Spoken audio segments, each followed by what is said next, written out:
How's it going, everyone? It's Johnny Beard here with another episode of the Streamer Stories podcast. My guest today on the season finale of season 5, I've got the absolutely brilliant PrimalLiquid. How are you doing, sir? I'm not too bad, Tor. Thank you very much for having me. How are you? I'm good, thank you. Very, very happy. We've gone through another season and it's been so much fun, and I'm so happy you've agreed to come on the podcast, mate. It's an absolute pleasure to speak to you. So thanks for being on. No, I'm honestly happy to be here. It's like it's one of them things, you always. It's just fun to actually talk to other creators. You know what I mean? That's definitely one of the things that is difficult to do these days. So I'm always down for a chat. Oh, 100%. Well, yeah, let's do it. So, PrimalLiquid, you're on Twitch, you're on YouTube. I mean, you've got an amazing YouTube channel. But, would like to describe, what you do and, introduce yourself to people who don't know necessarily who you are? Yeah, so I'm that idiot who grinds for 1,000 hours for a single video. No, so basically it's sort of any style of mostly JRPG content. A lot of Final Fantasy, a lot of Disgaea, a lot of Atelier. Been that way for a very, very long time, just because that's the sort of game that I enjoy the most. But then every now and again, I'll do a little racing, a little horror on stream. I try to avoid the horror because I'm a chicken. But yeah, I'll do bits of anything, but mainly focus on like the RPG, and then mix in challenges for myself to make the game way harder than they ever need to be. and that you do, like, I genuinely don't know. I mean, I do a lot of I see a lot of challenge runs on YouTube, and I see a lot of people do what you do. We say a lot comparatively. It's very few people, but I mean, you know what I mean. But I don't think anyone does it at the level you do it. Like, I mean, I feel like we're jumping the gun as well. I apologise. I'm just excited. So we'll talk about that a bit later on. But yeah, thanks for being here. And yeah, your videos are just amazing. So thank you. So, but yeah, let's start from the beginning. Let's rewind. Let's go back to mini PrimalLiquid. And what were your first memories of seeing a video game or playing a video game? What way around it was it? Ooh. And yeah, what were the earliest unlocked memories, do you think? So I know my own first console was the original Sega. But that wasn't actually the first gaming immersion experience I had, if you will. I used to... So my mom and my gran used to be sort of next door neighbors. So my mom lived right next to my gran. So I was constantly, between the houses, as any little terrible 2 and 3 year old would be. But my mom used to have a console, the Intellivision. And it got to the point where they were just tired of me constantly running between the houses. They were like, "Here, go have some fun with this for a bit." So it was like playing the old Frogger and stuff like that, and that was it then. Like, I was hooked. No, I mean, Frogger is such a good... When we talk about like the classics, we always go back to like Pac-Man and Mario and stuff like that, right? No one talks about Frogger. I think he deserves to be up there. I don't know. Well, that's it. I mean, you've got like Frogger, you've got Spider, Asteroids. Trying to think of a few others. I don't know. I can't actually remember that far back now, to be honest. It's like the classics are ignored a lot. Yeah, 100%. One of my favourites that doesn't get talked about, another one is Qbert. I don't know if you played much Qbert. No, I can't say I've heard of it. It's I mean, I got it. I can't remember. I think it was like one on the MS-DOS. I got it on. It was like technically my first console, but I mean, I say same as the Sega was my first. But yeah, it was like this like triangle pyramid thing, and you had to jump on all the tiles in order, and there used to be enemies that used to try and get you and stuff. It was, yeah. Anyway, but the classics. So from there it's like I think I was like 2 or 3, maybe 3 or 4, something like that. I got a Sega. I want to say birthday or Christmas, but I honestly can't remember. So then once I got that, it opened up the world. It's like Sonic and all that sort of stuff. Then I moved on to the Super Nintendo. So I moved on to the Mario stuff. But then I sort of fell away from the gaming a little bit. Like, I never actually played any of the Final Fantasies on the Super Nintendo. Right, But then I must have been 5 or 6, and I got a PS1, and that's where things really took off for me. So I was doing, like Spyro, Crash, Metal Gear Solid, not the Resident Evils. My mum liked the Resident Evils. Whenever she would play that, I would conveniently leave the room. It's like that first zombie you see in Resident Evil 1, it scared the light out of me as a kid. Yeah, 100%. Oh, but then then I moved on to Final Fantasy. It's like I kind of borrowed, I don't know if it was 7 or 8, but it was one of them. I borrowed the game from my cousin who was babysitting me at one point. The game was broken. I could only play like the first disc. Oh man! But that was it. Then I was hooked. It was just constantly going and going and going until I got to that point, and then I'd restart and go and go and go. But that was it. And that's all I played for ages. I can't remember who it was. I think I had a guess on this pod. I think it was one of the first seasons I did on the podcast, and I think someone said that their Fantasy 8 disc 1 broke, and that was it. They would just grind and play it, and yeah. And let's be honest, I'm sure the rest of the game was probably easy for them after that. So, but I was going to say, because I mean, like the older Final Fantasy games just seem to break so easily. Like even compared to other PS1 games, they would break so easily. So it's like you were always there with like a plate of boiling water or dabbing aftershave on them just to try and like sort the discs out so you could get past that one little bit. I was told, it's so funny you mentioned that. I was told banana peel on the banana peel. Yeah, that was my one. Yeah, banana. Eat banana, and then obviously the banana peel. Just I was gonna say, I know. I heard the toothpaste one. Yes, but then I always thought like that would scratch it surely. So it's like I never tried that one. No. But the best one I found was boiling water. You just like little plate, disc upside down in it, pour boiling water on it, leave it for a few seconds, and it sort of like slowly starts to melt the plastic a little. Yeah. Then you take it out, dry it off, and then the game works flawlessly. And it's like, I've no idea how that works, but it did. It's like the old blowing in the cartridge trick. Shouldn't work, but it does. You don't hear about that anymore, do you? Like, I hate to say the words kids today, but I mean, they don't have these problems anymore. Yeah, it's so funny. Did you have any like FMVs that you used to get stuck on and you used to just play them over your head and maybe even like to this day give you PTSD when you see them? All the time. So Final Fantasy VIII was a really, really big one that I had issues with. It was when you first beat Edia on disc 1 in like the archway. Yeah. The minute that fight ended, basically, and she starts to summon like the big icicle, crash. Oh man! Every single time. He was seconds away as well. Yeah, I was just like, I just needed to get past that cutscene to move on to the next disc. Oh god! And again, that's the beauty of Fantasy 9, though, isn't it? You don't need to worry about that. The FMV disc trick is a godsend. My one was Fantasy 7 disc 2 when you left space. So you in the pod falling down. You used to like just get the slide go down back onto the earth. Just further, please.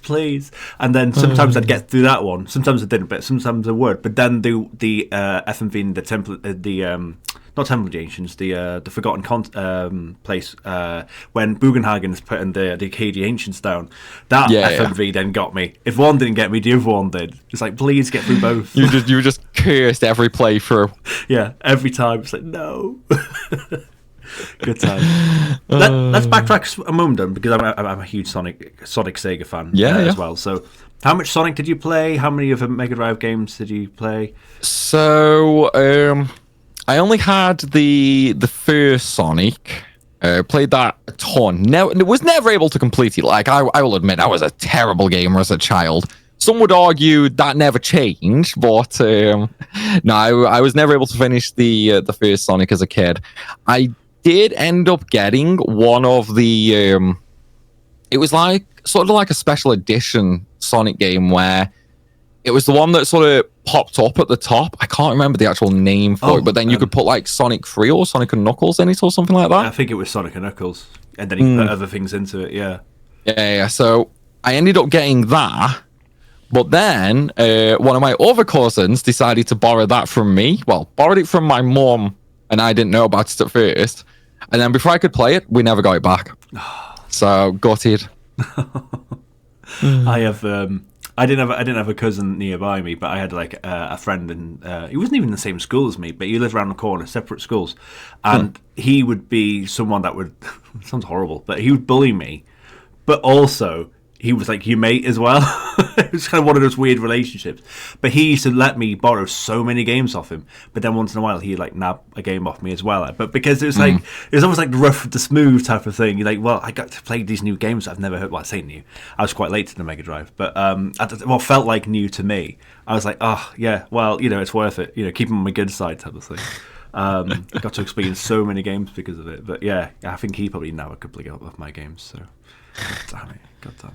Well, that's the thing with back in the day, and it's like you could easily just lend games to friends and then everybody could play whatever. Whereas now you can't really lend a game because 90% of everything these days is digital. Yeah, 100%. So, I mean, you lose that sort of, like, I'll be back in 5 minutes, Mom, I'm just going to borrow a game. Yeah. It's like it doesn't happen anymore. No. I think the closest I get nowadays is someone has access to my Steam library or vice versa. Yeah, exactly. It's not the same. It's not the physical. No, it's not the same. But that's how I played my first Final Fantasy game. I borrowed a different friend, a less bullying friend, that lent me Fantasy 7, and that was it. That was my experience. Just hooked. Oh yeah. And I always remember leaving the world map for the first time. It was this mind-blowing moment of like, this game was so much bigger than I ever thought it would be. Yeah. Wow. Yeah. Goodness. I mean, a lot of games then were just like small areas with loads of loading screens. So once you got out onto the world map, it's like, okay. Yeah. I always remember playing Fantasy 7 for the first time thinking that the game was going to be just blowing up 8 reactors. Yeah, that's literally the same thought I had originally. Yeah. It's like you were just going to be stuck in Midgard the entire game, like defeating this big evil corporation. It's like, it's just a tutorial, really. Yeah. It is, yeah. Goodness me. And that's what Fantasy 7 Remake is not. PlayStation 1, so you Metal Gear Solid. Metal Gear Solid, you mentioned Final Fantasy, of course. So what other games? Oh, Crash and Spyro. I mean, gems, absolute gems. So yeah, talk us about your favourite memories on the PlayStation that maybe not Final Fantasy related. So the PlayStation it's definitely where I came into being like a big gamer nerd. This is why I would rather, just play the PS1 than, go out and play football and all that sort of stuff. So I'd come home from school, I'd jump straight on the console, I'd come off, I'd eat, I'd go back on the console, I'd go bed and just repeat. But it was all, I think the biggest PS1 game that I would play the most was probably Metal Gear Solid 1, because I absolutely adore the Metal Gear Solid series. But then there's also the fact that you didn't need to buy games to experience a whole variety of games on that console, because you'd get like, demo discs in all the magazines. Yeah. So it's like I would play a bunch of Tony Hawk's or Matt Hoffman's BMX, because even though it was only a demo, it was only a single stage or 2 stages, you still had that whole game experience essentially. Totally. So I just played them a bunch as well. Yeah, again, it's just a throwback to a great time for me as well. I completely feel that. Yeah, I always remember playing Tombi on demo, and that was like you could probably get like 2 hours content out of that demo. It was so good, and it's not. I miss demos. I do genuinely miss demos. I know it's just not the same these days, is it? No. So it's one of them. So PlayStation 1, did you go to the PlayStation 2? Did you? Where did you go? So from the PS1, I essentially had basically like everything, like Game Boy Color, Game Boy Advance, PS1, PS2, GameCube. It's like those generations of consoles, I had everything bar the Dreamcast. That was like the one thing I never had. So the handheld was basically just like when I was out and about. So not really too much interest in there. You know, a lot of Pokemon and a lot of Yu-Gi-Oh.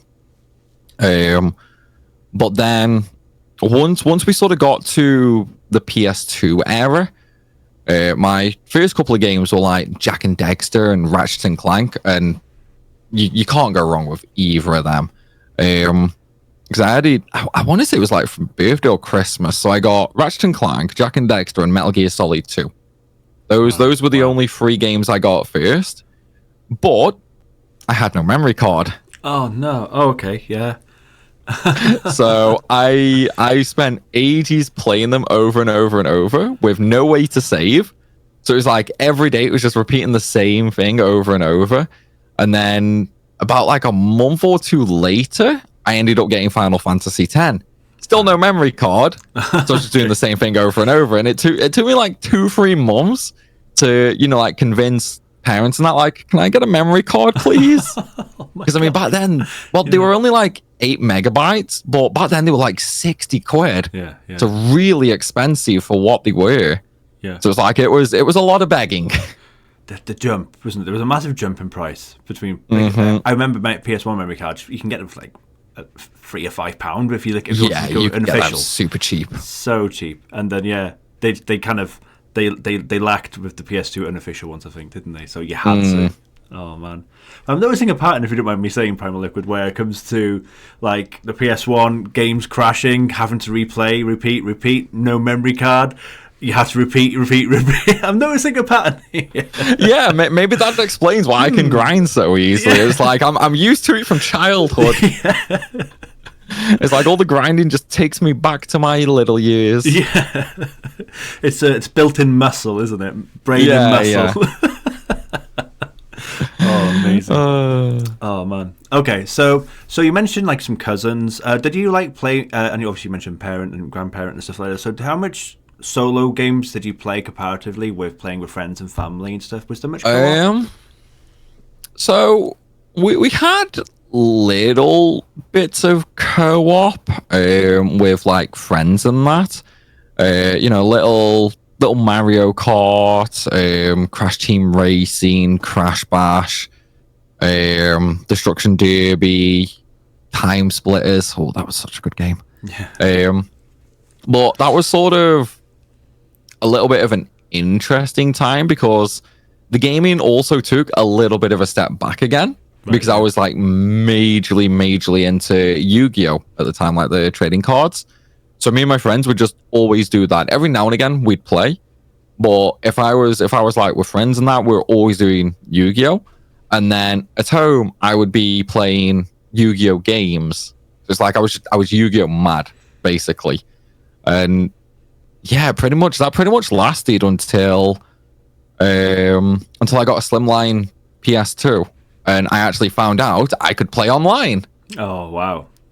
So I think I had SOCOM, but I didn't really play that. I mainly used that for the headset. Right. The first like proper online game I played was the online portion of Metal Gear Solid 3 Substance. Okay. Yeah. And once I started that, like single player games took a backseat, multiplayer games took a backseat. I was on that all day, every day until they shut the server down in 2005, 2004, 2005, or 2006. One of them. Wow. And that was all I did. You know what? I've not met many people that actually played a PS2 online, you know. I always found it was like, oh, you can play your PS2 online. Oh, can you? And then I never saw anyone do it, or I don't know. I think it was just a case that it was so hard to get the PS2 online, because if you had the big fat one, you had to get like the adapter, and that was almost impossible to get. Like I don't think I've ever seen anywhere sell that. So I literally don't know where anybody would have got one to begin with. And then the PS2 Slim, there was never anything that said, oh, you can just plug an Ethernet cable in and try. Yeah. It's like the only reason I tried it myself is I had to pull the PS2 out to put a new wire in, because like the wire that went into the TV ended up like breaking, so I had to change the wire out. So I pulled the PS2 out, and obviously it was a slim line, so it was super thin. So I just like flipped it up so I could look at the back of it. And then I saw the Ethernet port, and I was like, I wonder what that does. That's weird. And then I was still like a really dumb kid at this point. I must have been like 8 or something like that.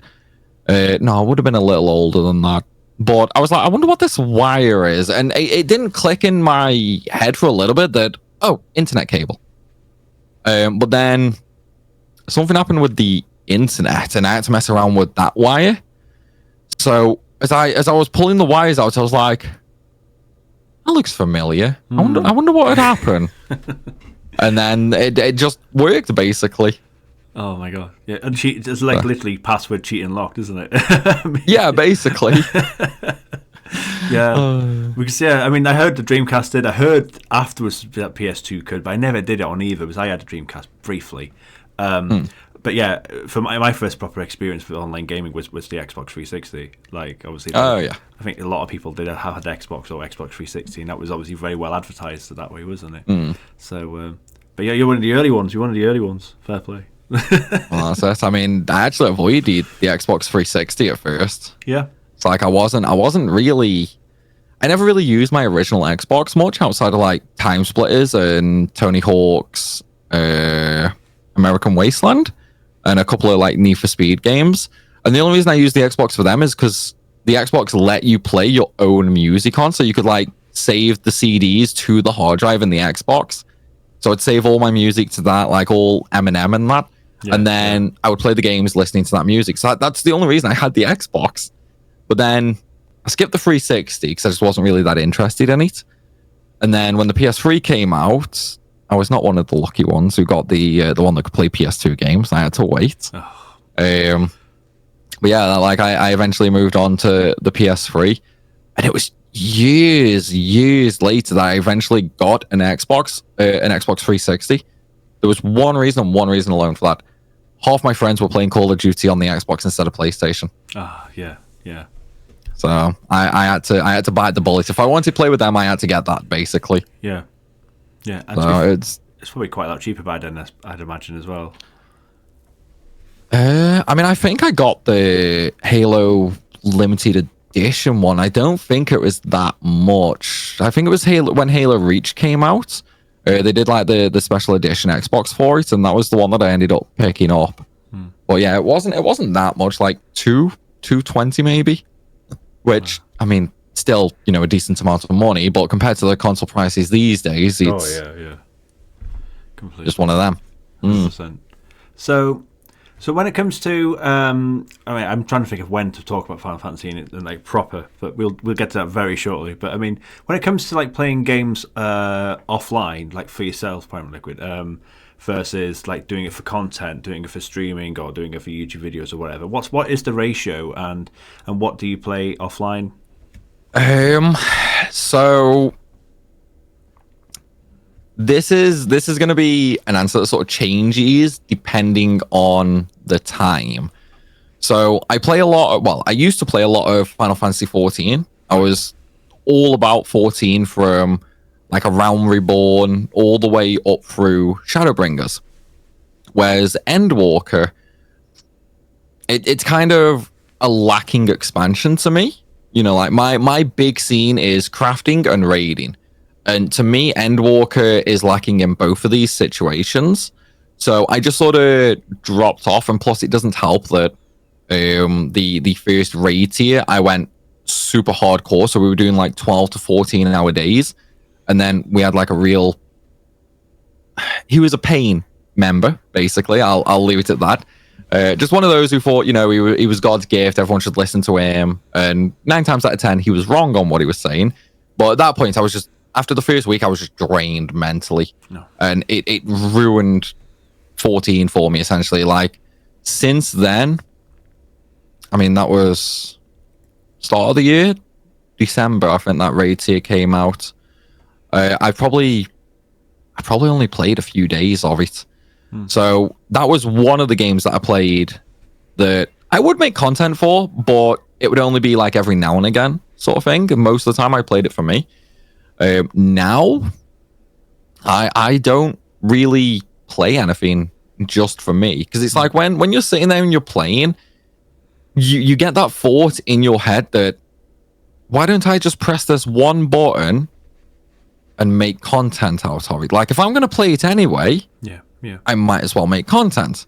So as soon as you get that thought in your head, it's like you can't just detach yourself and have fun with it, because then you're just constantly thinking about it as you go through. Like, you know, you get to a cutscene and it blows your mind. You're like, I wish I got my reaction to that for content, and it's just like, oh, it's infuriating. Yeah. So all my time now is just pure content. Yeah, no, it makes sense. And you're a full-time content creator as well. This is like your job as well. Yeah. It totally makes sense. Totally. And like you said, it's this whole mentality. It's a switch, isn't it? So yeah, it's like every now and again, I keep thinking to myself, you know what? I just need to take some time off, some me time, and just relax and play games. But then with the whole content creator side of things, if you do that, you fall into obscurity so fast. So then you can't enjoy the games because you're like, I need to make content. I need something to upload. So it's like it's extra pressure adding on, essentially. Because I mean, when you work a full-time job normally, you know, you come home from work and then it's you time. You can sit down, you can play. But when the game is your job, you can't detach yourself from it, especially when, you know, you're working in your bedroom, basically. Yeah. So it's like you haven't got a separate space that you can just go and play in. So it's like there's a whole bunch of things that sort of come together, and just it's not saps the fun out of gaming, because gaming is still a very enjoyable experience, but it detracts from the experience, I feel. That's why with Final Fantasy 16, when I was doing that, I was lucky enough to receive a review copy for that, and I basically had to force myself, like, okay, I'm not recording my first playthrough. Right. This is a game from a series that I love. I love Final Fantasy, so I'm going to experience the first playthrough for myself. Wow. Yeah. And you still had that feeling of, I wish I got this recorded. I wish I had my reaction to this. And it's like, ugh. But then, you know, I wanted that experience for myself, which some people are like, yeah, I'm glad you enjoyed it, dude. You know, it was nice that you actually went and did that for yourself. But then other people are like, well, why didn't you just record it? You know, like, I want to see your reaction to this or to that. And it's like, you can't win, basically. Yeah. There's no winning in this situation. Yeah, goodness, yeah. And again, so it's a whole different like ball game, isn't it? Now, I think, compared to like playing games for the first time growing up, should we say, or, you know, even if we were young adults, you know, it's just a whole different way of playing things now. And, you know, being a face on the internet, should we say, like, I do sympathise as well, but equally, like you said, there's massive perks and also massive downsides, but it balances out, I'm sure, completely, doesn't it? So yeah, goodness. Okay, let's talk about Final Fantasy now. I mean, we're 28 minutes in. I think that's good. I think that's a good. We've done well. I mean, yeah. So I mean, again, you've practically covered every game in the main series and more, I'm sure. So, like, what are your favourite memories? What are your favourite games? And what are the favourite things that you've experienced, perhaps maybe growing up, and compared to like as a content creator as well? Because I'm sure there's very different memories of both of those journeys. So, personally, not from a content creator side. Like, this was growing up before I was doing YouTube and all that. Like, my most treasured memory of Final Fantasy was probably when I first ever played Final Fantasy X. Like, well, the very first time, not the 600 attempts after that at the start of the game because of no memory card. Where it was like just having a Final Fantasy game with voice acting, and then you have the intro to Final Fantasy X where you're in Xanarkand and Sin attacks and destroys it. You've got the music going, and it's like, that is probably one of the biggest things that really, really sticks out to me. Like, I think probably that is what got me so heavily into Final Fantasy. Because once I did 10, that's why I was like, okay, you know what? I want to play the other games in the series. So I went and got like Final Fantasy 1 and Final Fantasy 2 on the PSP and the Game Boy Advance SP. So then I started experiencing them. And then as time went on, I slowly worked my way through the list of games, basically. But then I don't know, it's kind of one of them, really. Like, Final Fantasy is one of those games that you have moments across everything, you know, like trying to pick one specific thing is like trying to pick winning lottery numbers. Yeah. Because they all have good, they all have bad. But then when you experience them all for the first time, it's like a magical experience. It's a great encounter, basically. From a content creator side, I think it would probably have to be. It's a little bit okay. So this is a little bit of a two-parter, slightly related.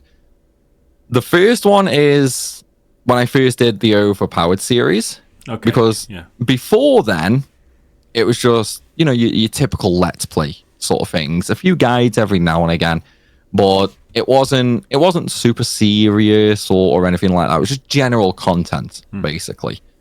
And then when I started the Overpowered series, that was okay. You know what? Like, Final Fantasy VIII Remaster's coming out soon. Let's make a meme video. Let's be funny. You know, everybody likes funny videos. So let's make a video and show people how overpowered you can get before the tutorial. And that was what I did for FF8. This was like a week or two before the remaster actually launched, so I did this on the original version. Okay. And then I ended up doing that, so I got the video made and uploaded it. At this point, I had like 30,000 subscribers because of like Kingdom Hearts 3. I boomed because of that. Then DMC 5 and Borderlands 3. Those three games were first what got my channel off the ground. And then with the Overpowered series, the video was uploaded, but my general viewership was terrible because people only want Kingdom Hearts or Devil May Cry. So it's like if they subscribe for one game, they wouldn't watch anything else. Yeah. Which is still a big problem now, but I think a lot of creators sort of go through that. At first, the viewership for the Overpowered series was like 200, 300, 400. It was just very, very slowly creeping up over the first week or two. But then, sort of out of nowhere, just before the remaster actually dropped, I think it was like a day or two before, maybe it was a day or two after, I can't quite remember. And I'd started uploading my 100% walkthrough for 8, just because I knew, okay, the remaster's coming out, a lot of people are going to be looking for walkthroughs. So I started that, and then out of nowhere, the Overpowered video was like from 1k to 5k. Next day, 10k. Day after 20. Next day, 50k. Day after 100k. Wow, yeah. And this was still when I was like pretty small. Like, I wasn't used to such big numbers. Mm-hmm. So every day I was just there. Like, you know, in the daily view tracker on YouTube, where it's got like 24 hours and 48 hours. I had that up basically 24/7, and I was just looking at the bar go like that, basically. And at that point, I was like, what is going on? Like, why is this doing so good? Yeah. And like, at this point, I'd already finished my walkthrough for 8 Remaster, but then part 1 was sort of like benefiting from association with the OP video. So that was up to like 100k, 200k views. And then the other parts were doing really well. So then I made the RNG manipulation guides, and they were getting like 50 to 100k views. And at this point, I'm at like, you know, 100k views a day, basically. Yeah. And the bar is still going like that. So I'm just here like, right, what have I just done differently this past couple of weeks? Because like, to me, it was the answer is obvious in hindsight. You know, it was the sort of content that I was making. Whereas at the point in time, you're looking at this and you're just like, because of the shock of everything. So I was like, maybe it was the OP video. Let's try one for FF9. Let's just see what we can do for that. and see how that does. So I did like OP on disc 1 and all that. Yeah. And then that blew up. And then I was like, okay, I've got the trick here. I've got the knack. So then 2 weeks later, I uploaded FF10. And this is where the second best memory comes into play. So I uploaded the 10 OP video. It was like 20 minutes long or something like that, but the others were only like 8 to 10 minutes. Right. So the very first thing I say in the video is, I'm sorry the video was so long. Please don't hate me. And it's like, now, like 24 minutes is like, whatever. It's casual time now. Yeah. But back then it was a lot. Like, not many people would watch long videos like that. Yeah. But then I uploaded that, and within the first day, it was up to 50,000 views.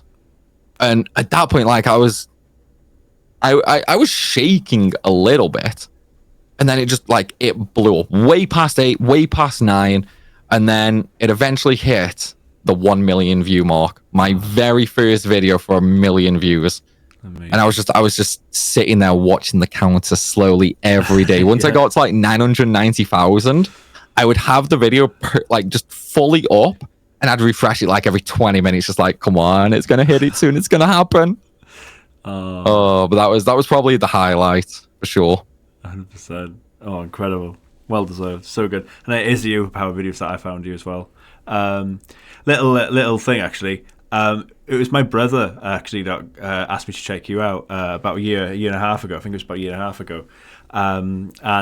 Absolutely love those Overpowered videos, and that's what I love about them, is that it's so unique, because I see a lot of content creators, and there's no dissing them at all because they're so good at it, but they do a lot of challenge videos. Can you do this, like low level challenges and stuff like that? Whereas you've almost flipped it on its head and gone, how, like you said, like a meme video, and I'd never seen anyone really do anything like that, and it's so unique, and it's well done, and it takes the amount of knowledge you need to have on the game itself to be able to pull something like that off is incredible, and obviously time and patience and all that stuff. So, you know, it's a huge credit to you. It's a great. Well, that's the thing. Choice. It's like the main idea behind it all was, there's a bunch of videos showing off like individual tricks or individual grinding spots, but then there was nothing of what happens if you use them all. Like what happens if you combine them all into one, and that's where the Overpowered series sort of came from.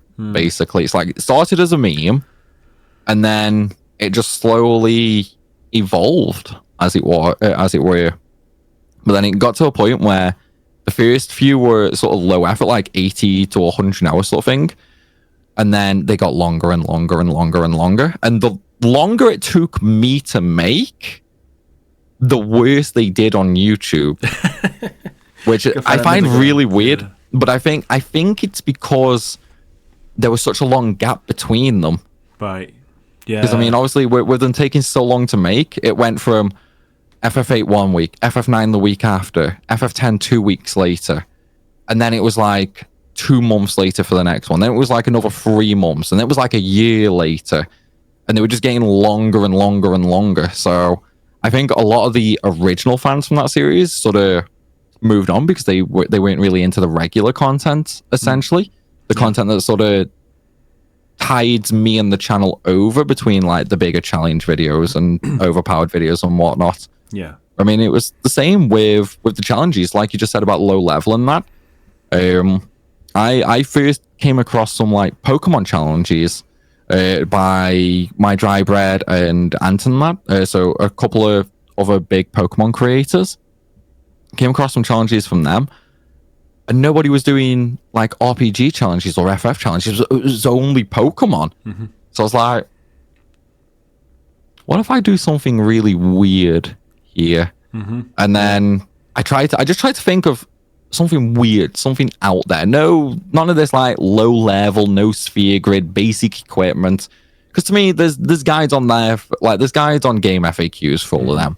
Like hundreds, thousands, whatever amount of people have done them. We need something new, something fresh.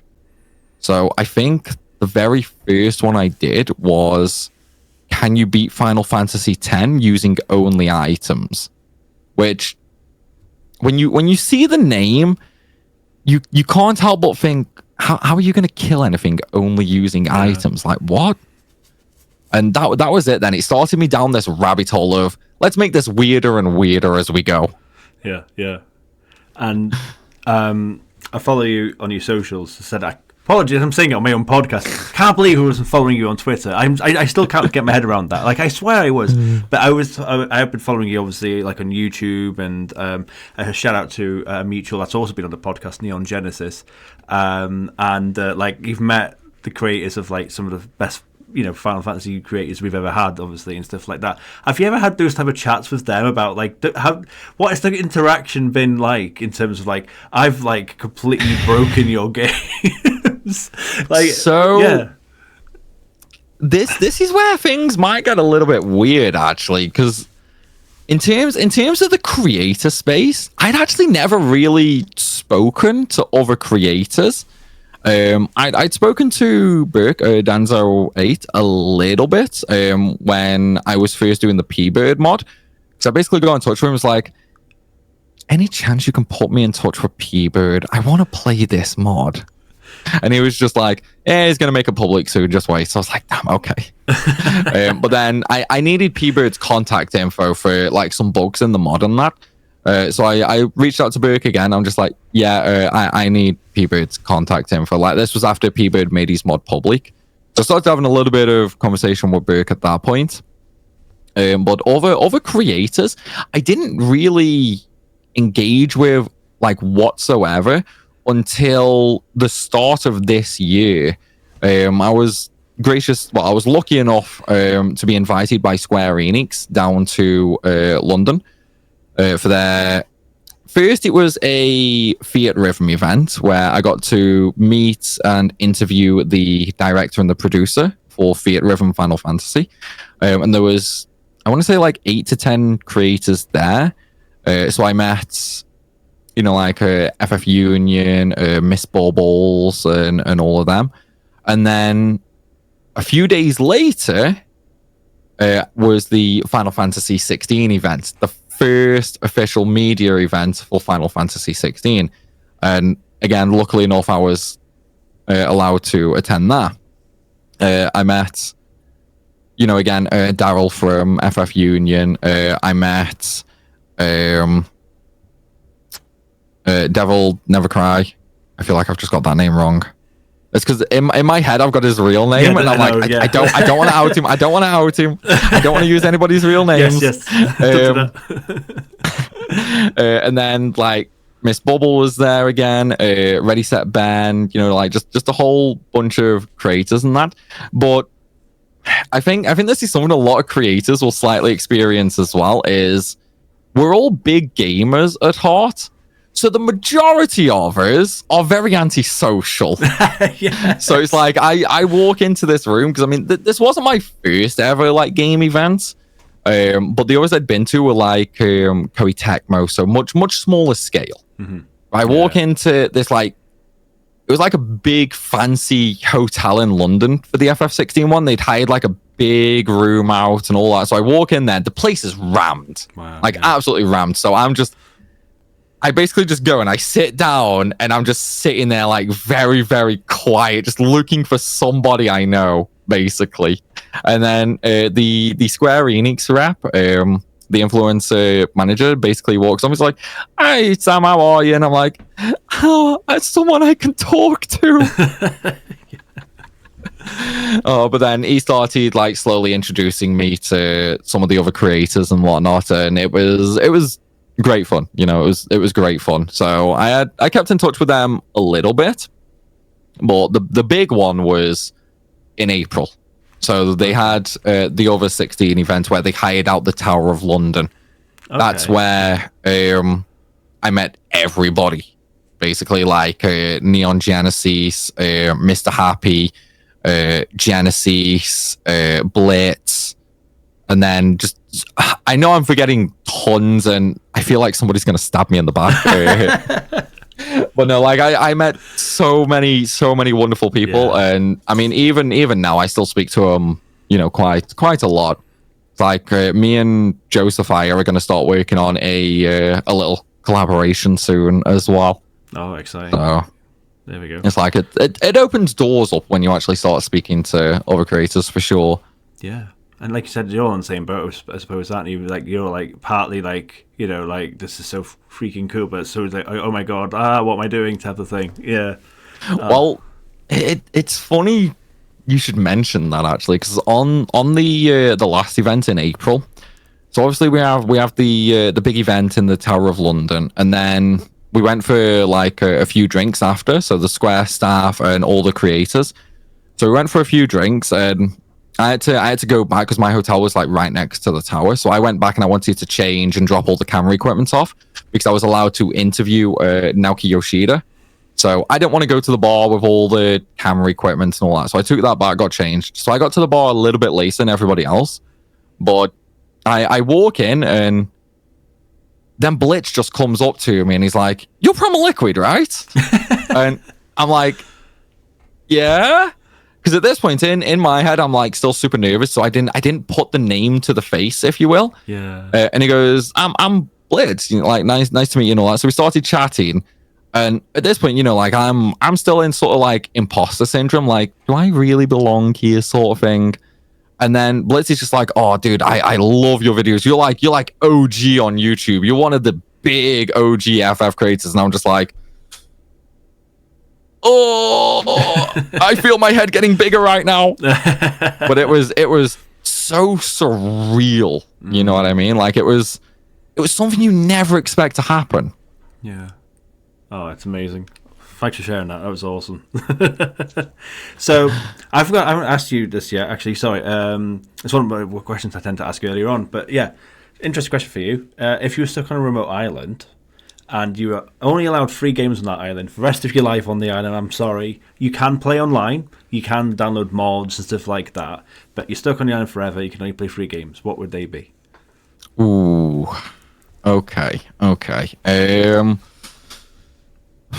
Do I have like any problems on this island, like food, water? I mean, yeah, I'm thinking that's maybe a game to help me learn how to like grow food and survive on the island. Maybe I should like choose Minecraft for survival abilities. Cooking Mama on the DS. It's yeah, like exactly. Dropping your food. If you want to. But no. I feel like I'd need something to mix things up. So I'd have to go for an online game that would probably always be popular. Probably FF14, just because I know that's going to go for a long time. They keep updating it. So I wouldn't really be experiencing the same thing very often. Yeah. So that would probably be one of them. Then I would probably go with like a Ratchet and Clank game, maybe, just to give me that like freshness. Because every now and again I do like going back to play it. And then, I don't actually know. Maybe like a Pokemon game. Yeah. Like Pokemon Crystal or something. Go like shiny hunting. That'll keep me busy for years. Like complete the decks all shiny. Yeah, wow. I'll be busy forever with that. Yeah, word, goodness. Yeah. So they've made it easier since then, haven't they, to get shinies? So yeah, I think Crystal was one of the first games to have the shinies. So yeah, wow. Good luck. I mean, if anyone's going to do it, it's going to be. So. I mean, if I'm stuck on an island, I've got nothing but time. Exactly. Yeah, and you can find a way to break Ratchet and Clank as well. Oh, good stuff. Good stuff. Okay, so we've talked a bit about your content creation journey, but I mean, yeah, and you mentioned being one of the OGs as well. So when did like content creation start for you? What year was it? How many years ago? What was it? Was it YouTube? Was it something else? Was it streaming? Was it making videos? What was it? I originally had a YouTube channel back in, I want to say it was like 2009. I made it or something like that. The only reason I actually made this is I was playing MGO2, so the online portion of Metal Gear Solid 4. I was playing that, and one of the people that I played a lot with actually like recorded clan matches for people because he had like the old HD PVR, so he was uploading to YouTube like all these matches, and I was like, that's pretty cool. I kind of want to do that myself. So I went and ordered like an easy cap. The only problem is my laptop at the time was like super terrible. So it's like I could either record and it was kind of semi-watchable, but there was no audio, or I could have audio and it would be like one of those 144p videos that you come across every now and again. So it was one or the other. But I started like way back in 2009, just not even as like I want to turn this into a job. I mean, back then I don't even think YouTube monetization was a thing back then. I think that came in like 2010 or something like that. But it was just I just wanted to make videos. Whatever I wanted to do, basically, I would make a video on, and then I'd throw it up. But it was very, very rare that I would do something like that. But eventually I did want to sort of start getting more and more into it. So I was like, okay, you know what? It's a lot of money, but I'm going to get a HD PVR. Because, I mean, they were like 160 quid or something like that. So it was pretty, you know? I mean, well, it is for like a 15, 16-year-old anyway. That's a lot of money. Yeah. But I ended up getting that. And I slowly started moving on, just, again, still making sort of whatever. Did some FF13 stuff, like a quick leveling guide, essentially. But it still wasn't really anything I wanted to do for a job, basically. But then as time went on, I found out about YouTube monetization and stuff like that, and the whole like YouTube partnership. That was where it sort of clicked in my head, like, I can make money from this. Okay, let's start putting more time and effort into this and just sort of see what happens. So it would go from like once every few months where I would do a video to I would do them pretty regular. And then this was around Call of Duty Black Ops time. This was like the first Black Ops. Me and friends would always be playing that because I would say I am, but I used to be an exceptionally good Call of Duty player, like a lot of game battles and all that sort of stuff. So I would start doing, you know, like 101 kill games or 100-0 kill games, which back then was a lot. I mean, now you can do games where you get like 200 kills in the latest CODs. And then I sort of moved on to zombies, basically, like Call of Duty Zombies. And this was around the time like Syndicate was just sort of getting big as well. Okay. So he ended up like sort of promoting one of my zombie videos because I ended up setting the world record for the Ascension map back on Black Ops. Oh, wow. So he like promoted that for me. That got me up to like 70k views. And this was at a time where I was lucky if I got 20, basically. So to go from 20 to 70,000, I was like, ooh, okay, that's pretty crazy. But obviously that was with somebody else's help. That wasn't through my own content, basically. And then it just sort of snowballed as time went on. You know, I mean, the channel never took off. Like that channel never took off, and that first channel actually got hacked originally. So I ended up losing all of that. I mean, dumb teenager, no security whatsoever. It's to be expected, really. So I lost that channel, and then I started again. And then I had that channel where I was taking it seriously up until 2017. So I got it partnered. You know, the content was doing okay. Wasn't making a lot. I was £100 a month, really, if that. But then when I got to like around 6,000-7,000 subs, this was around when Final Fantasy 15 came out as well, actually. Okay. Yeah, I don't know sort of like how long you've been super into the YouTube scene yourself, but can you remember a partner network called Maker Studios? No, I so they are one of the original partner networks. Like if you couldn't get a partnership with YouTube directly, you would go with a network, basically. Okay. Right. So I joined them, and they basically let anybody in, pretty much. So at one point they had like 100,000 creators on their books. But then in 2017, they basically said, okay, you know what? We're going to kick all you creators out, bar the top 100. And then we're just going to put all our attention on the top 100. Right. So I got booted because I was insignificantly tiny at that point. So they booted me out. But then when I got booted out, it messed up all my channel settings. I lost monetization, streaming, thumbnails, longer uploads.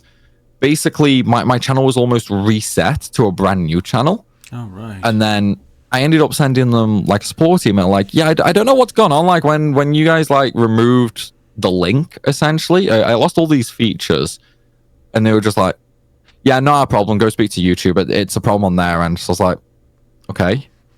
Went and spoke to YouTube support. Not a problem. You need to go and speak to the network about that. And I was just like, okay, well, you're both telling me to speak to the other. Is there anything we can do here? And then I just got ghosted by both, basically. So at that point, this was a channel I'd been using for like 5 years. And this is the one that I was just about to hit 10K subs on. I had an FF15 top 5 tips and tricks video, which at the point this happened was on like 800,000 views. So it was massive to me. So it's like when that happened, I was just like, this will never be a job for me. I can never turn this channel into a job at this point. So I must have went through 2-3 months or something like that, where I was just like, I don't know if I want to do this anymore. Yeah. Like all the time, all the effort, all the energy that I've put into this channel through no fault of my own was gone. It was up in smoke. So that was basically where I learned the risk of relying on YouTube for income. Yeah. Basically. So when that happened, I was devastated. Like I was down for months. Like I couldn't decide if I actually wanted to make a new channel and carry on. So I just wouldn't upload anything. I wouldn't record.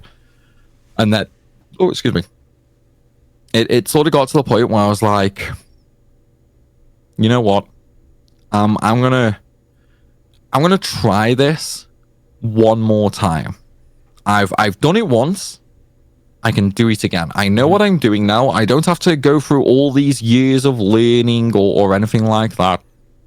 So we're gonna do it again, and we're gonna do it properly. So I made the new channel, and nothing happened. There was no big releases at first or anything like that. So slowly just started uploading anything and everything. Basically any JRPG that I was doing. Nothing. Final Fantasy 12. I can't remember the rest of the name. Zodiac Age? That's the one. Zodiac Age came out. So I was like, right. FF, popular. Let's make a bunch of guides. Guides worked on the old channel. Let's go guides. And so I went through the original Japanese version, the International Zodiac job system, and I was learning everything on that game. Like I downloaded the emulated version, played that just constantly. Like did a run, restarted. Did a run, restarted. And I was just constantly going at it, like trying to learn everything about the game, so that when the Zodiac Age came out, I could make all these awesome guides for it. And that's basically what I did. And then, that sort of got the channel slowly started. It got me up to like, I think it was like 6,000 subs again, which wasn't bad because that's what I was on the old channel when that got shut down. Yeah. So I'd basically condensed like 5+ years into the space of one game release, basically. So to me, that's a win. Yeah. And then we went back to basically nothing again. But this was back when I wasn't really doing commentaries. I would commentate guides, but not the Let's Plays. So we sort of carried on just waiting until Kingdom Hearts 3. And then that's where the channel blew up. And then that's just sort of where we ended up going to here now, basically. Goodness. Yeah. Wow. I genuinely had no idea, obviously. It's crazy, isn't it? And like you said, putting all your eggs in one basket for YouTube, I mean, that's something, again, that obviously I'll be asking you the question, any advice you can give to anyone thinking about streaming in a bit. But I mean, yeah, it's something that I've picked up over time as well. It's not to put all your eggs in one basket, and it's something that I think is, it's so volatile, isn't it? And it's funny you talking about YouTube, because again, I'm mostly on Twitch side of things, and like the same argument's been said like twofold, I think, at the moment, whereas it's kind of crazy to think that was still something that was happening with YouTube way back when, and the monetization journey that they've gone through. I think things are a bit more stable now, aren't they? But you never know. That's the crazy thing about content creation. Well, exactly. I mean, it's like anything can go wrong. You know what I mean? We've got like the snowflake cancel culture out there now as well, and I mean they'll dig through your past like there's no tomorrow, and then next thing you know, you're in the middle of a scandal, which depending on how you work, it could be good or bad for your channel. It also depends on what the scandal is, really. But yeah, it's crazy. I mean, that's why I moved over to Twitch as well for streams. It's like I had the YouTube side, so I wanted to sort of spread out. So I went Twitch, Patreon.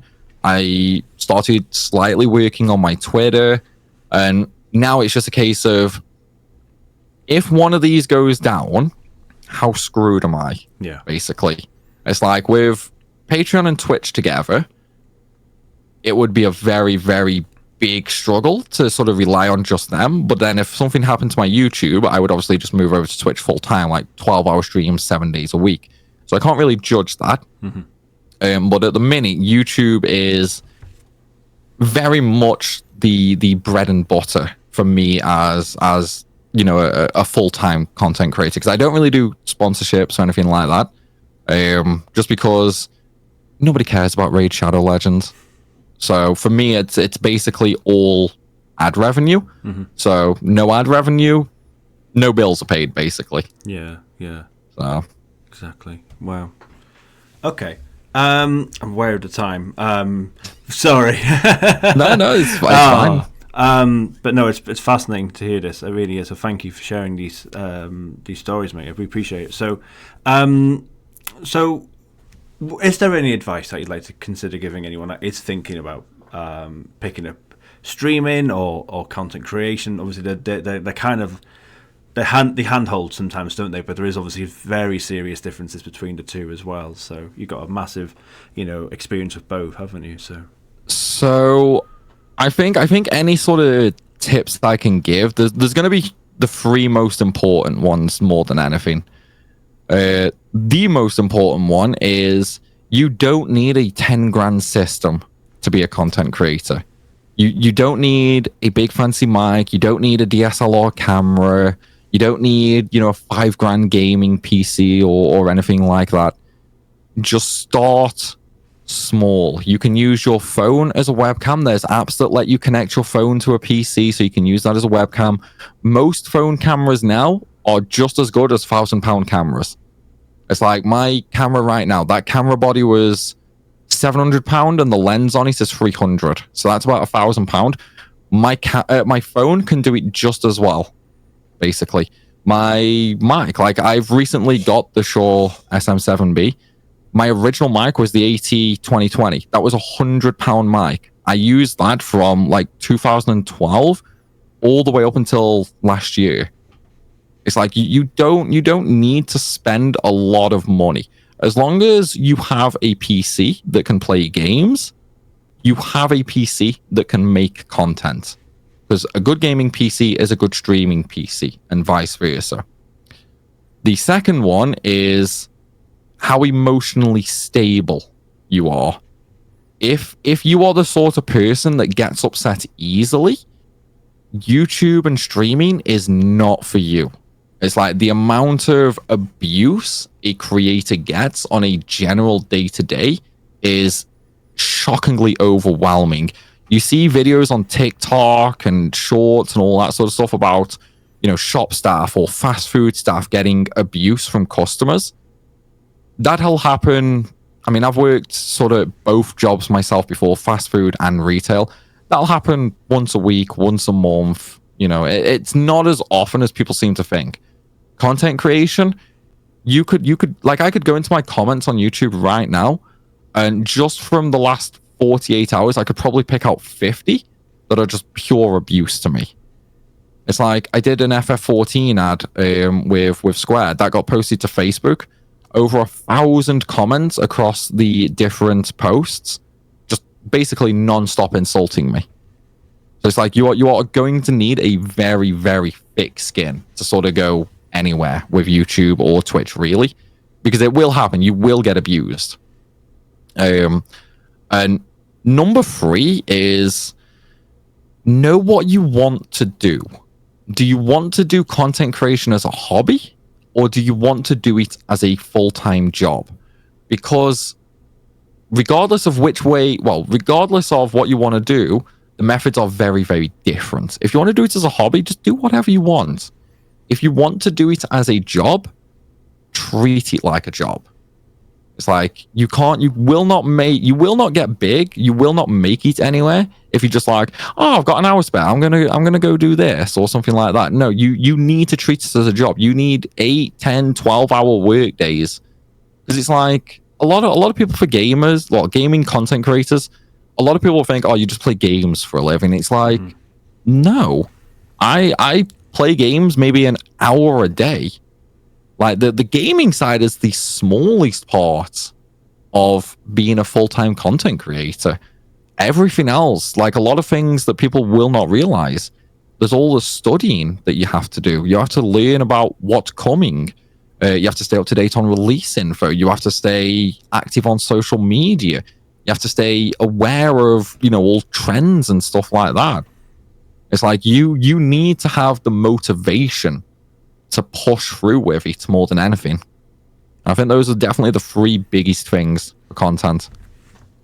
Yeah, wow, brilliant. Yeah, I completely agree, and and it's a testament to obviously your mindset as well, PrimalLiquid. That it's a whole different level. Like you said, that's excellent advice, and it's something that I think a lot of people will take. That don't some of the things I think you said. Streamers do think about, but some of the things, again, like you said, like the amount of hours that goes into it, and like again, when hearing your streaming journey, hearing stuff like saying like, oh, there's a game coming out, I'm going to emulate all the old versions of it. That's not something that not everyone will think about doing. So again, it just shows a whole different mentality and mindset, and yeah, that's fantastic advice. Thank you. Brilliant. Wow, I love that chat. Thank you so much. One more time, would you like to tell us where we can find you on your socials and give yourself a so on YouTube, I'm PrimalLiquid92, Twitch, PrimalLiquid92, Twitter, I'm a little bit weird, that's x.liquid. I made that handle way back when I had my other channel, but that's where you can find me. Most of the time on Twitter, I'll just post like weird memes every now and again, or I'll just reply to other creators.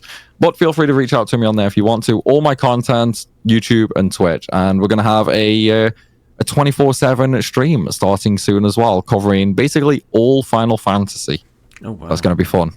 Oh, brilliant. Oh, PrimalLiquid, thank you so much. That was brilliant. I loved that chat so much. So thanks so much for being here, mate. Really, really love that. No problem at all. Excellent. I hope you guys have enjoyed listening / watching. Yeah, brilliant. Take care, everyone. Bye-bye. Bye.